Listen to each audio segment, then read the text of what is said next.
क्या आप भारत के सबसे ताकतवर मुस्लिम धर्मगुरु का नाम जानते हैं? शामिली में पैदा होने वाले मौलाना साद आज भारत ही नहीं दुनिया के सबसे मशहूर आलिम हैं। वो दुनिया के सबसे बड़े धार्मिक संगठन तबलीगी जमात के अमीर हैं। बिजनेस इनसाइडर के सर्वे के मुताबिक तबलीगी जमात में जुड़ने वाले लोगों की संख्या 50 करोड़ से अधिक है। अमेरिका से लेकर रूस, जापान, इंडोनेशिया और फ्रांस के हर शहर में इसकी शाखाएं फैली हुई हैं। दुनिया के 200 से अधिक देशों में तबलीगी जमात के लोग मौजूद हैं। तबलीगी जमात की स्थापना मौलाना साद के परदादा मौलाना इलियास ने सन 1926 में की थी। ये भारत ही नहीं दुनिया की पहली गैर राजनीतिक इस्लामिक संस्था है जिसका मकसद इस्लाम का प्रचार प्रसार करना है। मौलाना साद की तबलीगी जमात में विभिन्न देशों के सांसद, मंत्री, प्रधानमंत्री और कारपोरेट जगत के लाखों लोग जुड़े हुए हैं। दुनिया में तबलीगी जमात के अलावा कोई संगठन ऐसा नहीं जो बिना किसी प्रचार प्रसार के करोड़ों लोगों को इकट्ठा कर ले। बांग्लादेश के ढाका में होने वाले सालाना समारोह में हर साल 1 करोड़ से अधिक लोग जमा हो जाते हैं। 10 मई 1965 को कांधला में जन्मे मौलाना साद को दुनिया के 500 सबसे प्रभावशाली मुसलमानों की लिस्ट में जगह दी जा चुकी है। वो 1995 में ही तबलीगी जमात की मजलिसे सूरा के तीसरे सबसे बड़े सदस्य बन गए थे। मौलाना साद के जन्म के 8 साल बाद ही इनके पिता हारून का इंतकाल हो गया था। बहुत कम लोग जानते हैं कि मौलाना साद के पहले उस्ताद मौलाना अली मियां नदवी थे। उन्होंने ही मस्जिद नबवी में मौलाना साद को इब्तिदाई तालीम दी थी। हयातुस सहाबा को उर्दू में मुरत्तब करने वाले मौलाना इलियास मौलाना साद के उस्ताद थे। ये किताब आज भी दुनिया में बिकने वाली उर्दू की सबसे बड़ी किताब है। मौलाना साद का सिलसिला नसब इस्लाम के पहले खलीफा हजरत अबू बकर से जाकर मिलता है। मौलाना साद ने दिल्ली के काशिफुल उलूम मदरसे में तालीम हासिल की और 1986 में फरागत हासिल करने के बाद दीन का काम करने लगे।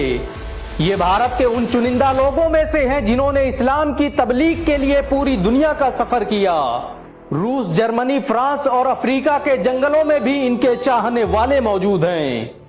तबलीगी जमात की स्थापना उस वक्त हुई जब देश में शुद्धि आंदोलन अपने उरूज पर था। ये वही आंदोलन था जिसने इस्लाम के खिलाफ सबसे ज्यादा किताबें लिखवाई और मुसलमानों को गैर मुस्लिम बनाने का मंसूबा बनाया। ये वही साल था जब अंग्रेजों ने मुल्क शाम पर कब्जा करके उसे 3 हिस्सों में तकसीम कर दिया। तबलीगी जमात की स्थापना करने वाले मौलाना इलियास दारुल उलूम देवबंद के छात्र थे। पाकिस्तान के पूर्व राष्ट्रपति फारूक अहमद खान और मोहम्मद रफीक तर्रार भी तबलीगी जमात का हिस्सा थे। तबलीगी जमात ने अंतर्राष्ट्रीय स्तर पर बड़े ही गहरे असरात मुरत्तब किए। अमेरिका और ब्रिटेन ने तबलीगी जमात को प्रतिबंधित करने की बहुत सी कोशिशें की।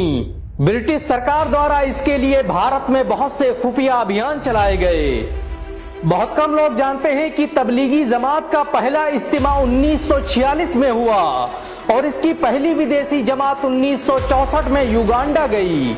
इतिहासकारों के मुताबिक ये इस्लाम की तबलीग के लिए भारत से युगांडा जाने वाला दुनिया का पहला समूह था। तबलीगी जमात पहला संगठन है जिसने सरकारों को बदले बगैर ही देशों को मुसलमान बना दिया।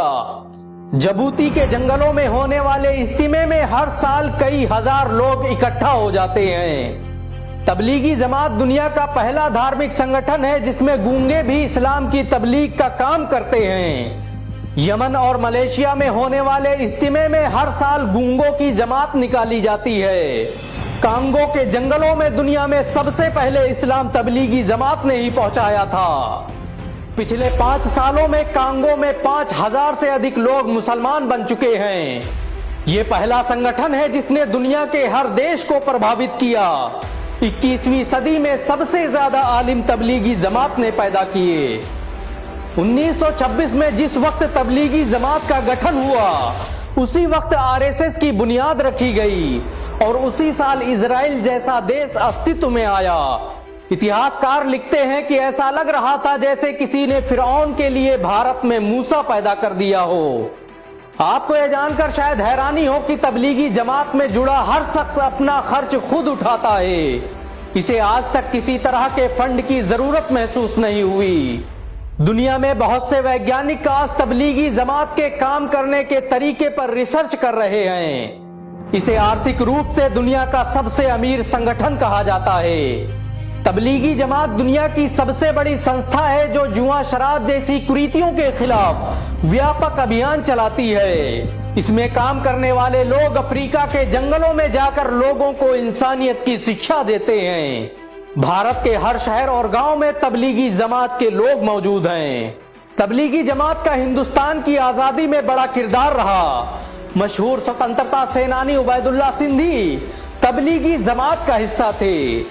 उबैदुल्ला सिंधी ने ही रेशमी रुमाल आंदोलन की शुरुआत की थी, जिसने भारत की आजादी में निर्णायक भूमिका निभाई। आपको यह जानकर शायद हैरानी हो कि उबैदुल्ला सिंधी 1915 में अफगानिस्तान में स्थापित की गई भारत की अस्थायी सरकार के पहले गृह मंत्री थे। दिल्ली के निजामुद्दीन में बना मरकज 1926 से लेकर आज तक वहीं स्थित है और इसके ऑफिस को आज तक कहीं विस्थापित नहीं किया गया। दिल्ली मरकज से निकलने वाली पहली जमात मेवात गई थी।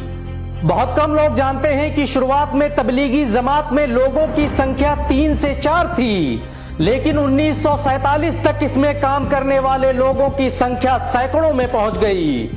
प्रसिद्ध स्वतंत्रता सेनानी मौलाना हुसैन अहमद मदनी भी तबलीगी जमात का हिस्सा थे।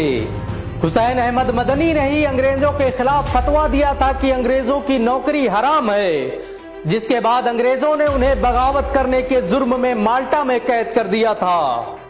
मौलाना हुसैन अहमद मदनी को 1954 में भारत का पहला पद्म भूषण अवार्ड दिया गया। आजादी के बाद भारत सरकार ने उनके नाम का पोस्ट कार्ड भी जारी किया।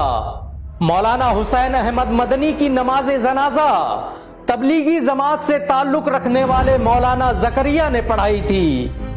आपके लिए यह हैरानी की बात हो सकती है कि आजादी के महान नायक और भारत के तीसरे राष्ट्रपति जाकिर हुसैन तबलीगी जमात का हिस्सा थे। वो अक्सर तबलीगी जमात के अधिवेशन में शामिल होते रहते थे। ब्रिटेन के ड्यूसबरी से आज पूरे उत्तरी यूरोप को तबलीगी जमात द्वारा नियंत्रित किया जाता है। तबलीगी जमात दुनिया का सबसे बड़ा संगठन है, जिसके जरिए अब तक लाखों लोग इस्लाम कबूल कर चुके हैं। इसे विश्व का सबसे बड़ा समाज सुधारक आंदोलन भी कहा जाता है। तबलीगी जमात हर तरह की हिंसा का विरोध करती है। मौलाना साहब की ताकत का अंदाजा इसी बात से लगाया जा सकता है कि दुनिया भर की सरकारों में उनके समर्थक मौजूद हैं। अरब देशों में मौलाना साहब को बड़ी ही इज्जत की निगाहों से देखा जाता है। उनके एक इशारे पर मुसलमान अपना सब कुछ कुर्बान कर सकते हैं। क्या आप तबलीगी जमात का समर्थन करते हैं? नीचे कमेंट में जरूर बताएं। अगर एक मुसलमान होने के नाते आपको गर्व महसूस हुआ हो तो इस वीडियो को लाइक और शेयर जरूर करें। ऐसी और वीडियो को देखने के लिए हमारे चैनल को सब्सक्राइब करें, घंटा जरूर दबाएं।